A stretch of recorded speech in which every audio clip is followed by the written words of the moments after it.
My cheating fiancé lost it when I publicly exposed her and her affair partner at our wedding all right today. I'll tell you all how my wedding came to a sudden stop when I read my vows, so me fiancé and I met through co-workers in a group setting. We had a friend named David, who happened to be my best friend. It was great that he got along well with the girl. It started dating and later proposed to, so I asked him to be my best man at the wedding. My fiancé was really happy when she found out and thought it was a perfect choice. I had a slight suspicion about her excitement, but since she was also friends with him, I didn't think much of it now. Fast forward to the week before the wedding, my soon-to-be bride seemed really excited and was on her phone a lot. I assumed she was just busy with wedding planning. She would stop and ask me about minor decisions, and I didn't mind as long as it made her happy, but now knowing what I feel like she might have made up things to keep me from suspecting she was communicating with another man. My best man, to be precise. We had our bachelor parties on the same night, which I thought was cool. However, I was really disappointed. And my best man called me to say he couldn't make it to the party he had planned for me. He told me his mother was unexpectedly in the hospital and he needed to be with her. I really should have given him the benefit of the doubt, right? It feels so bad now for being heartless and suspecting him anyway. That night I had a bunch of friends with me. We're an active bunch, so before heading to an upscale lounge downtown, we played some basketball outside and then cleaned up nicely.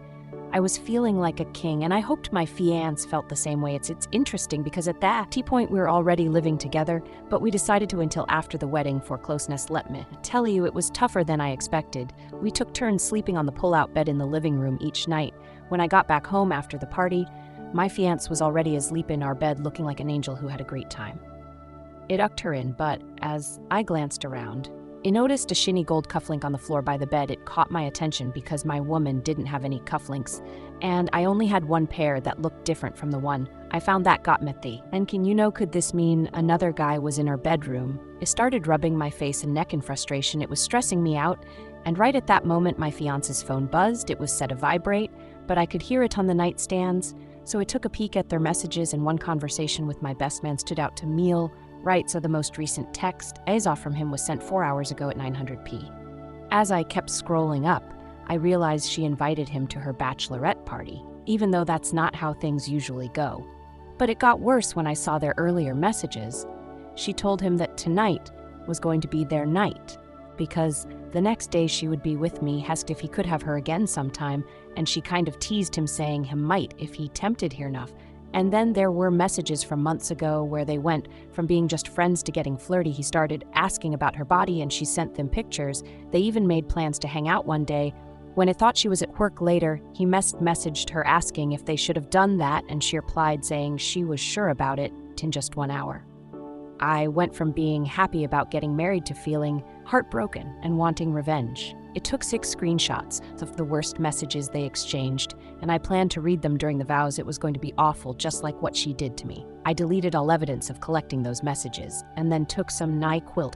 Knocked myself out the next morning. She was already gone. She left me handwritten note saying she left early to get her hair and makeup done, but I knew what was really going on. Picture this, you're all dressed up, excited for a great day, and then someone drops a bombshell, calling you a cheater in front of everyone. What a way to ruin things. Right at that moment, I was feeling bitter. I didn't hear or want her to apologize. I was done with her because I couldn't believe how much I loved her while she had someone else on the side. I put in so much effort to look good, smelling great, and my hair was on point. Part of me felt like it was point, but I convinced myself it was still worth it. I thought about telling my dad what I had planned to do, but I didn't want them to talk me out of it or warn others. Just then my best friend texted me asking if I was heading to the venue when I got there. He greeted me outside looking all sharp, but I had done thing on my mind, cufflinks, as a bit of a gamble. I pretended to notice he was missing one, even though I couldn't really tell. He was taken aback, and I could see he felt embarrassed. He said he must have lost it somewhere, that it got caught on something. I asked to take a close look at the one he had, and in case I somehow found its match, his heart was pounding, and he was sweating like crazy. It was so entertaining to see him like that, but I acted clueless about it all, so he showed me the cufflinka. And to guess what it was, an exact match to the one I had in my pocket in that moment. I looked at him dead serious for a few painful seconds. I was trying my best not to scream or punch him. He could tell something was up and asked if I was all right. I snapped out of it and put on a fake smile, telling him that everything was fine, because I was getting married today. Right then I smacked him hard on the back, making him jump a bit after some mind-numbing mingling in the grand procession. I walked into the venue, but I couldn't help but think that I never wanted a traditional wedding again. Nital felt Sadumband meaningless, and just when my almost wife walked down the aisle, looking stunning, several of those memories of how we mar time together flooded my mind. It was so damn unfair, and I couldn't hold back my tears. People around me noticed that these weren't happy tears. I was devastated.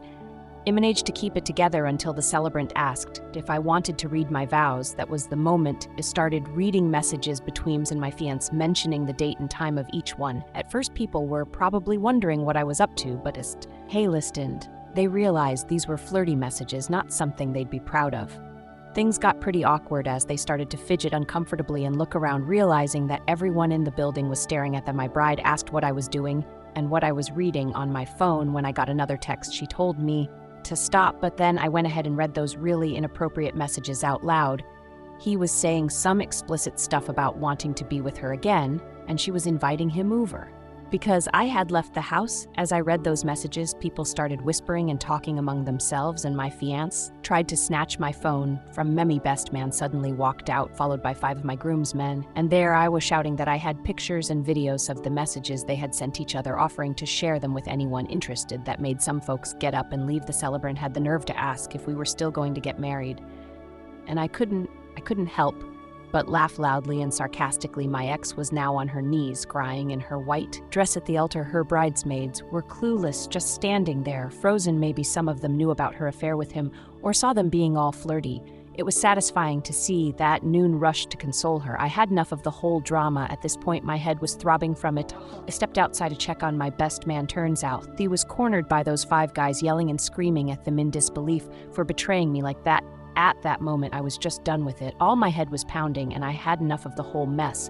I got their revenge I wanted, and all I wanted to do. I was take a nap. It told those guys to back off and let my best man go, saying that keeping him here wouldn't help anything. As they stepped back, my almost bride came running out of the venue, being chased by her bridesmaids, who were giving her a hard time and calling her terrible names. She ran behind my best man's car for about 10 yards before he saw her in the mirror and stopped. She got in and they drove off. It turned around and saw a bunch of our wedding guests watching the whole scene. It was like they were in some grief counseling session, offering me hugs and words of advice. It was weird, but at least they were there for him. And well, those people weren't their friends anymore. They both lost the support and contact they used to have from our circle of family and friends. They ended up moving out of state together, but their relationship didn't last long. They lived together for just a year before my ex moved back in with her disappointed and critical parents. What a waste of time. It all was after all this mess. She had the audacity to ask me out again, and I just called her crazy. As for my best friend, had never reached out. But once fine, I can't be friends with him anymore anyway. Luckily, my friends and family were there for me, never letting me give up hope or get her down. I haven't started dating again yet, but I have my eye on a good girl. I'm thinking of asking out. It's crazy to think that someone would be committed to only me, but my ex planted a seed of doubt in my mind. So now I take my time getting close to people. I ask them anything I want to know and share my past experiences with them so they understand where I'm coming from. Second story, my wife and I had been married for 10 years. Our anniversary party was approaching, and I couldn't believe how lucky I was to have found someone to be with for so long. We knew everything about each other and were best friends. We believed our zodiac signs were soulmates, and maybe that's why your relationship was so strong. I did notice that her sign was added with cheating, but I ignored that and trusted her for the past 10 years. We had a daughter 3 years into our marriage. My wife worked in the same career all those years, and she was about to get her biggest raiser right for our planned summer family vacation. It truly felt like I had found true love. And it hot she old always be there or for met the night she got home after getting her raise. She seemed flustered and blown away by the good news, but there was something in her expression that made me think she was worried about something else. I asked if she was having trouble believing her own success, and she forced to laugh, saying, "Yeah," but I could tell she wasn't convincing me. I sensed that something else was going on, but when I tried to ask, she brushed it off and said she was fine, just pleasantly surprised. Cheating didn't cross my mind at that point. Then, before she went into her bedroom, she said something weird about her boss being incredible and how lucky she was. He really likes her a lot, and that caught me off guard. It sounded strange, and I think she realized she's lipped up saying it like that. The next day was our anniversary party. As we were getting ready, she got a phone call from her boss. She excused herself to take the call in her offices, something she usually did to jot down notes for later. Little did she know is sneaked up close to the door to drop on the conversation. At first, she thanked him again for the raise. But when things got hush-hush, she whispered how glad she was to thank him properly, calling him amazing, and said she wanted to be with him again. Then she asked him about security cameras in his office, making sure they wouldn't be caught doing whatever they were doing or they'd be fired. It was all coming clear in my mind. I felt like bursting into the room and telling her I overheard everything, but instead, I decided to make an announcement at her anniversary party.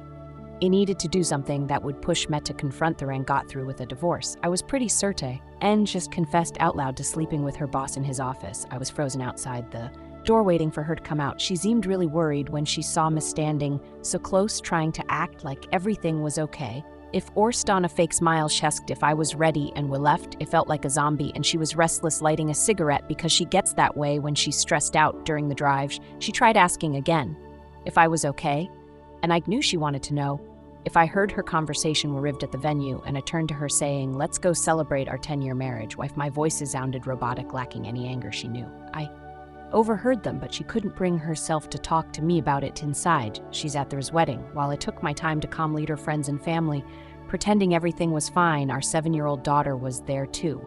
As my parents had given us some time alone for our anniversary, seeing allure loved ones and our daughter made my wife start itching and looking really uncomfortable. Her face turned red, and people started noticing, circling around her and saying she didn't look well, even though she insisted she was fine. It was obvious to everyone that she was sweating like crazy. I saw this as my chance to speak up. I raised my voice and told everyone that my wife was shaving an affair with her boss. Everyone was shocked, and she ended up fainting. Thankfully, her family and friends weren't artless, and they rushed to help her by fanning her and using a cold cloth on her forehead the old-fashioned way. I guess when she came to, she looked so ashamed and couldn't say much. She finally managed to say she wanted to go home, and I asked which home she meant. She broke down in tears and ran to the bathroom. I thanked everyone for coming and then took my daughter home with me. We went to bed, and my wife tried calling a few times. A couple of other people called too, but I was already asleep and didn't any of it. I felt relieved that it found out the truth and followed through with kicking her out. Later on, I learned that one of my wife's cousins let her stay at their house, but that wasn't all that was going to change. I decided to email their company's HR department about what had happened. A week later, they got back to thanking me for the information and letting me know that they took appropriate action after. That my wife called me. She started by calling me Lau's limebag for ruining both her and her boss's careers they had worked towards their whole lives. I called her a Lowe's limebag for ruining our marriage after I put in 10 hard years for her and our daughter. How could she do that and still expect her daughter to look up to her as a mother? She didn't reach out to me until visitation with our daughter started after the divorce. But you know what? I've already found a woman who has her own daughter and does things for me that my ex would never have even considered it. It's bittersweet though, because I realize I wasted a lot of time trusting her third story. I guess I should call him my ex-best friend now, but it's tough to accept that our friendship is over just like that. We spent so many years building a strong bond, and now it's all turned to dust. We've known each other since high school about 15 years ago. He was like a brother to me, and even like a son to my parents. We practically lived at each other's houses back then, and our families were really close. We went on trips together and had so many memorable experiences. She was the best man at my wedding, and I was supposed to be his best man at this wedding too. We've been through a lot together, helping each other out in tough times and having deep conversations about life, love, and everything else. He was always there for him when I needed him, giving me solid advice and being a true friend. It's hard to put into words how much it hurts to lose him, because he was such a significant part of my life. Losing him might be just as painful as losing my wife. It's a huge blow. To lose someone who was always there for me and who I considered a true friend, only to find out the betrayed me like this. I've been married to my wife for almost 5 years, but we've been together for 7. I still remember the day we first met. It was love at first sight. She was absolutely stunning with her piercing blue eyes and infectious laugh. I was surprised when she agreed to go out with me because I thought she was out of my league, but as we got to know each other, I fell even more in love with her. She had this incredible passion for life, and helping others, her kindness and warmth toward everyone just made me love her even more. Being married to her was amazing, and I always felt like our marriage was more than just good. It was great. I made sure not to let myself go as a husband. It took care of myself and ate well. I never forgot her anniversaries and special dates. When she spoke to me, I genuinely listened and paid attention. It took a real interest in her life because she was important to me, but at the same time I gave her space and didn't become too one-eyed or clingy.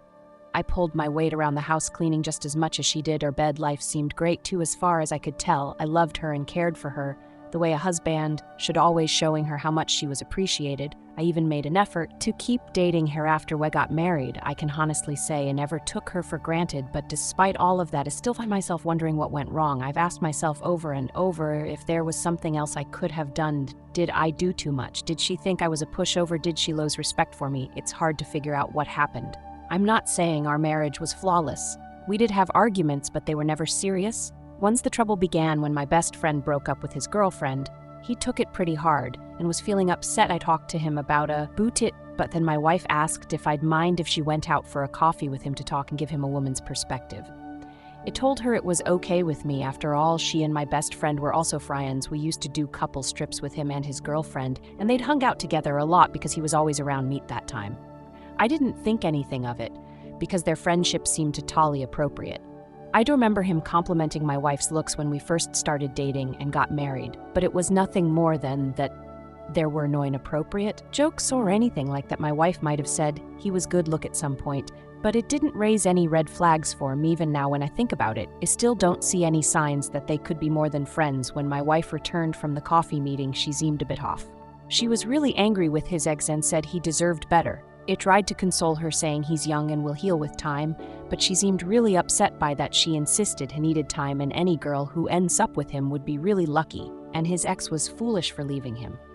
I might not remember every detail of that converse, but the main idea was that my wife was being vague and not giving many specifics. However, it didn't seem strange to me back then. I thought she was just being protective of my friend, which is how I would have acted as well since he's my buddy. After that night, my wife's behavior started getting odd. She wasn't doing anything overtly suspicious, but she became vague about her plans. When she said she was going to see a friend or run an errand, she wouldn't provide many details. I'm not a controlling persona, and she had never given me reason to doubt her, so I didn't make a big deal out of it at the time. It didn't strike me strange my friend was acting weird too, but I attributed it to his recent breakup and feeling down. I would invite him to hang out, but he kept turning me down, which was unusual. He never gave a specific reason, just said he was busy. I saw less and less of him, and when we did meet, he seemed different. It's hard to describe, but he didn't seem as comfortable as before. One day he messaged me asking to visit his house. I needed to talk and get some things off his chest. I went over there without suspecting anything. I knocked on the door and he answered. It tried to make some light conversation and jokes, but he completely ignored me. Had then asked me to go into the living room, and there I found my wife sitting on his couch at that moment. I may not have fully realized what was going on, but a sense of dread started creeping over me. Soon as I walked in, she started crying, and he wasted no time telling me that there was no easy way to say it. They were in love and wanted to be together. I was completely shocked and felt like I wasn't even present in that moment. When I finally started to gather myself, they both tried to apologize, saying they still loved me and regretted what happened. They insisted it was an emotional affair that just happened, not something they planned. They were wrong, but their feelings for each other couldn't be ignored. They promised nothing physical had occurred between them. I don't know if that's true or not, and honestly, I'm not sure it even matters anymore, and that's where we stand now. Since that day, I've received numerous texts from both of them filled with apologies. My wife has been asking if I'm okay and asking me that she still cares for me, but I mostly ignore those messages now, and they've become less frequent. She decided to move out of her house, and I didn't bother asking where she was going. Later, a friend of mine revealed that she moved in with my former friend as soon as she left. That was just a few months ago. A few days back, she stopped by the house to pick up some things. I tried to avoid her, but she asked if she could talk to me for a moment. She then told me that she and my former friend are trying to have a baby together. She wanted to give me heads-ups so we can handle it as we got through our divorce. A chef was important to tell me herself because I deserve to know. It really hurt to hear how quickly she's moving on.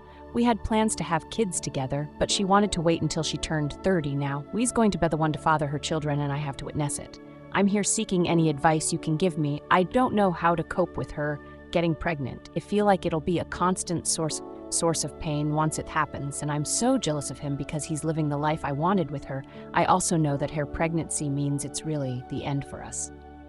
Aunt be any chance of reconciling after that? I thought about suggesting counseling, but I doubt she'd be interested since she's set on being with him. I also don't know how to process all of this. I can't wrap my head around how they both did this or how I didn't see it coming. I don't understand why she left when we seemed happy. It's making me question everything. If you can't trust your wife and best friend, and even a marriage that you worked hard on doesn't last, it feels like nothing is real and life is just a bigly. Life can be sound. Fair sometimes the past few days have served her. It's singly been better for me since my wife left. I'm starting to think about what the future holds. I don't have much of an update, but I wanted to keep you all informed about a few things.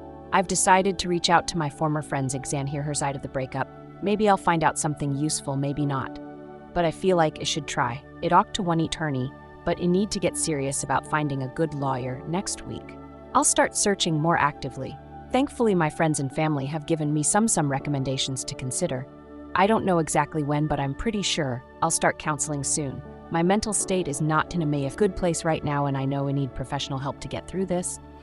I'm thinking about writing to my wife and ex-friends. Some of you asked why I didn't confront them when they told me about their affair. It bothered me because I realized it never expressed how much they hurt. How I feel they need to know, even if they don't care. Many of you gave suggestions on how to cope with the situation. I'm going to make some changes around the house to create a more comfortable environment until I can move out. I'll also keep myself busy, but the hardest parts has been the nights when I'm alone and everything gets quiet, like right now. Update: a lot of you suggested they should contact my ex-friend's ex-girlfriend. Let's call her for convenience to see if she knew anything about his affair with my wife.